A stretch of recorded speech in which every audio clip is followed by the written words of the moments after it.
guys, Sure Shot Midget here. So this video has been a long time coming. So I've owned this for probably 4 months, give or take.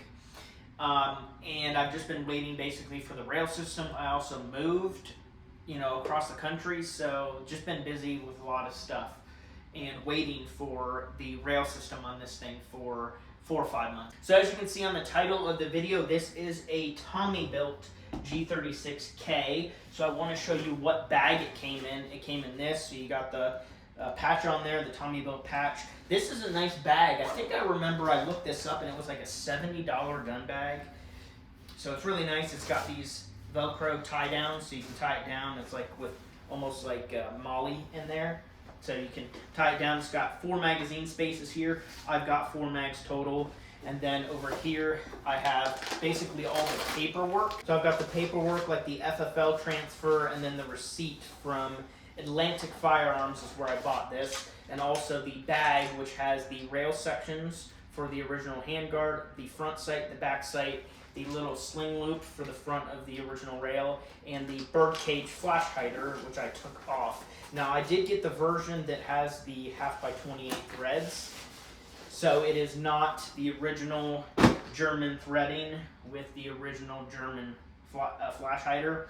I just got the 1/2x28 because it's more versatile. I can put whatever I want on it. Now the gun was about $2,800, and that does not include the brace. I paid $300 from Tommy built for this. Again, I bought this like a year ago, a solid 7-8 months before I even bought the gun. And it does fold over, and that's because these are pretty hard to find. So when it came in stock, I purchased it right away. It was $300 with free shipping, or I think it was $280 plus shipping. I'm pretty sure it was like $300, and they gave me free shipping. I apologize, I bought that a long time ago. So I'm just gonna talk about features, and then I will kind of describe what I paid for everything. So pistol brace on there, folds to the side. Spent $300 on that, like I said. That is polymer. The receiver is completely polymer. I will give you some close-ups a little bit later on how the receiver actually looks. Pretty good quality. I mean, the polymer is really good quality. Kind of what I expected, to be honest. The selector switch on here is ambidextrous, so it's got safe, fire, and then it does go down to the 3rd position, but it only shoots semi-auto because the government took the right away for Americans to own machine guns back in 1986. You've had to register machine guns since the 30s, but or 68. I think it was 68. So it is semi-auto, but it is pretty cool. It has the 3.7s. Now the top rail on here did have the back sight and front sight. I just took those off. They're going to be in the way, and I think it just looks more sleek. Now this is a pinhole that kept the front sight in here. It would be pretty cool. I looked around. I couldn't find anything like a 3D printed piece that just sits in here, and then you put the pin in just to level it out. You see how it kind of has that, it goes down and then goes down. It looks a little bit weird that there's like a gap there. So I wanted to just get literally just a piece of plastic or even a continuation of the Picatinny just to make it look more uniform, and I couldn't find anything. If anybody knows where to get something like that, much appreciated. I would purchase a piece. So I just put the muzzle brake on here. I might still switch back and forth between the muzzle brake and the flash hider, but I think the pros of the muzzle brake outweigh the cons. Essentially, the likelihood that I'm actually going to have to fire this gun like self-defense without hearing protection is so low, and the decibel difference is probably, I'm guessing 10 maybe from this brake compared to the flash hider. It's like probably 10 decibels difference, which in the scheme of things you probably won't even notice. Like, you probably can't tell the difference. If I shot this, put the muzzle or flash hider on there, and then shot it again, probably couldn't even tell the difference, especially if you don't have hearing protection on, because your ears are going to be ringing anyways.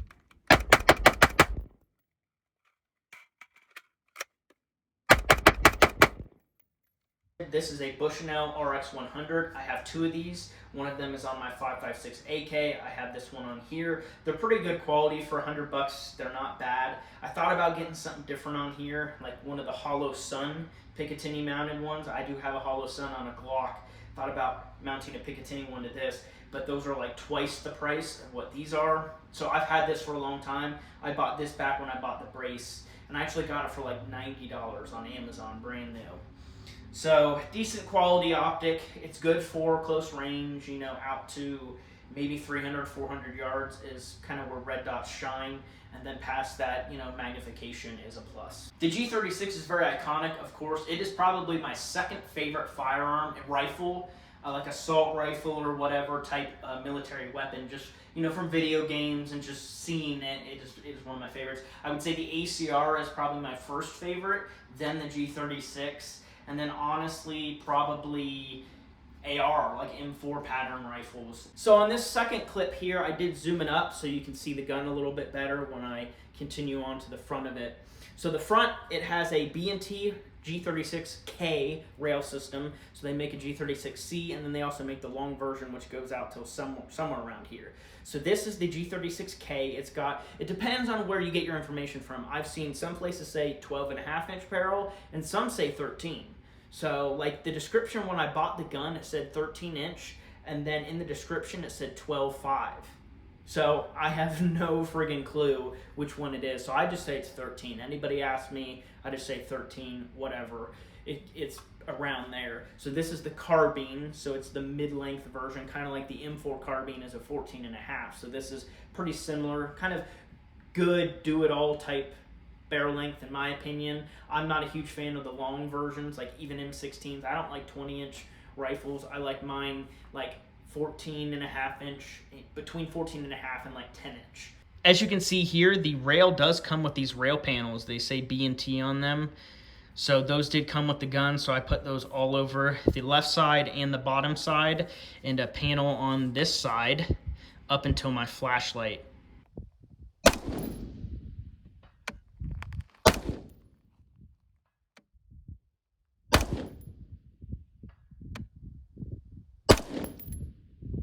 I pulled that one.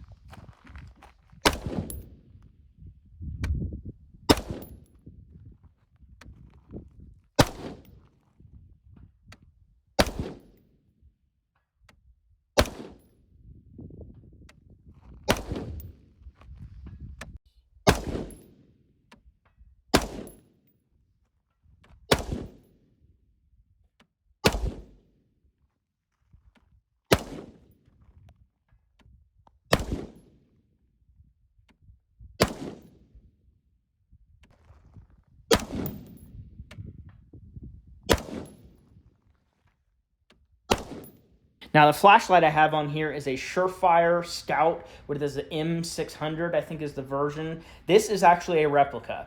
So I know what you're saying, it's a Chinese piece of crap, right? Maybe. I have not shot this gun with it on there yet, so I'm going to test it out. I bought this flashlight for 40 bucks with the switch, or 45. It was like 45 or 50 for the flashlight and the Picatinny mounted pressure switch, because it came with like a sticky side. You could stick it on something, pressure switch, but I wanted the Picatinny one. So I like this flashlight overall. It's 600 lumens, I believe is what it is. That's how the real one is too. This one's actually impressively bright. I'm going to test it out in the desert at night to see, you know, how it does. But my concern is with the muzzle brake, because it's so concussive out of the side of this. I'm going to see how it holds up. So I bet you're asking about the muzzle device. This is a 3-port muzzle brake, which does significantly reduce the recoil, but it is louder. It is quite a bit louder. Now, the reason why I keep this on here is because this gun is a short stroke gas piston, so it does recoil more than an AR. It recoils more than your typical light bolt type gun. So like the 416 is also a short stroke gas piston, but the bolt carrier weighs a lot less. This bolt carrier is massive.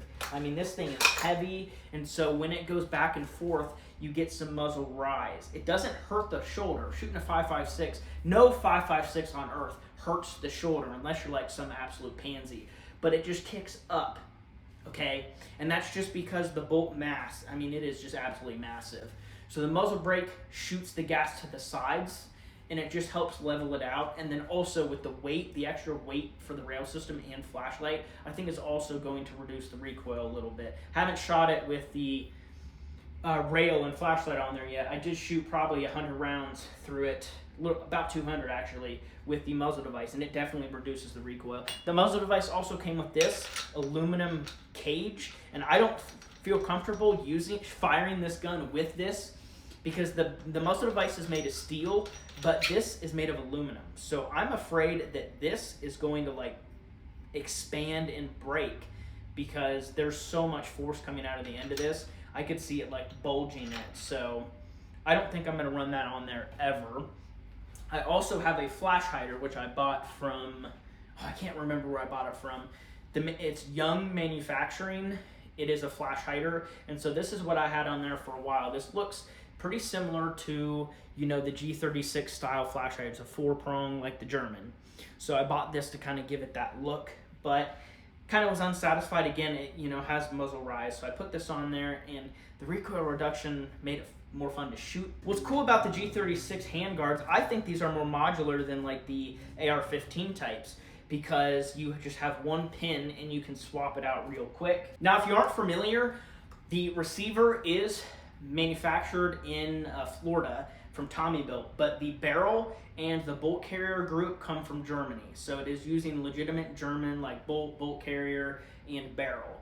And I'm pretty sure it's chrome lined. So really good quality on the components. It's just the receiver that has to be molded here because Germany does not, H&K, does not import G36s. Every now and again, they'll import the SL8, which is like the butchered version of this.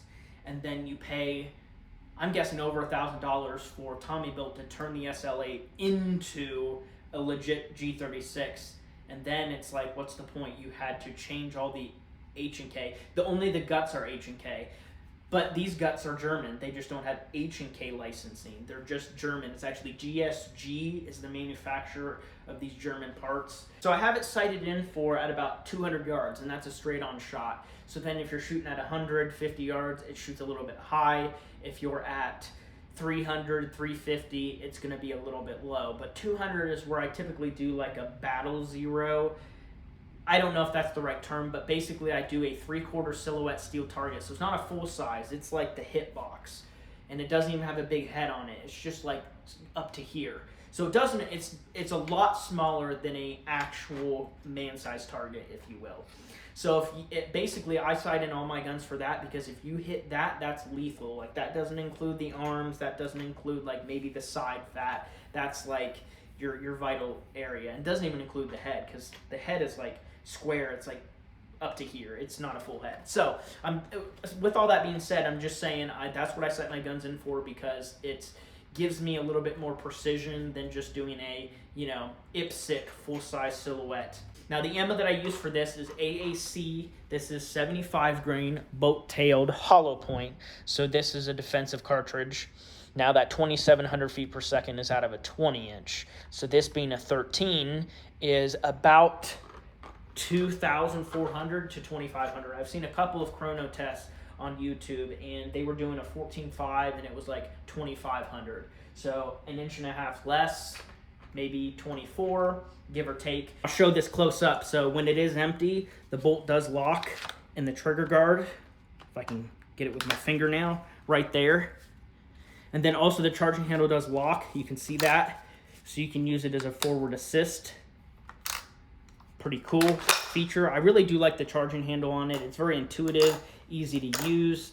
So the magazine drops free really easily, even when the bolt is back and the magazine is empty. You hit the magazine release, it shoots out like really easily. Now, of course, holding it sideways, but if you straighten it out, it'll drop. So I'll give you another example of that. So what I'll do is I'll hit it, you know, go to reload, and then put a new one in there. So it always drops free. I've never had to rip the mag out. I don't know why some people do that. Some people do that anyways on guns that do drop free. They just rip it anyways. Doesn't make much sense to me, because within the time you're doing that, you could be going for another mag. So that's just the way I look at that.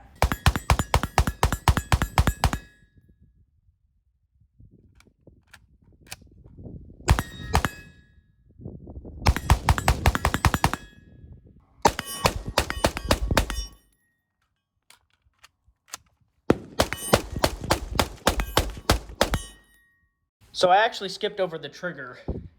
The trigger's not the best, I'll be honest. It doesn't have much take-up. Like the actual wall is like right there. You can see just that little bit of take-up. So that is actually nice.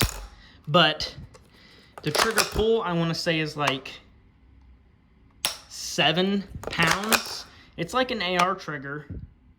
Pretty comparable. It's like a military trigger. And the reset kind of kicks your finger out. So it's not awful, but it's not great. 7 pounds is my guess on the trigger there. So here's a close-up of it, just so you can kind of see. They're made in Lakeland, Florida, USA. That's the receiver. Bushnell optic. Nice and lubed up. It does like to be wet, that's for sure. B&T rail system with the replica Surefire. So here's a close-up. Made in Lakeland, Florida. Again, that's the receiver.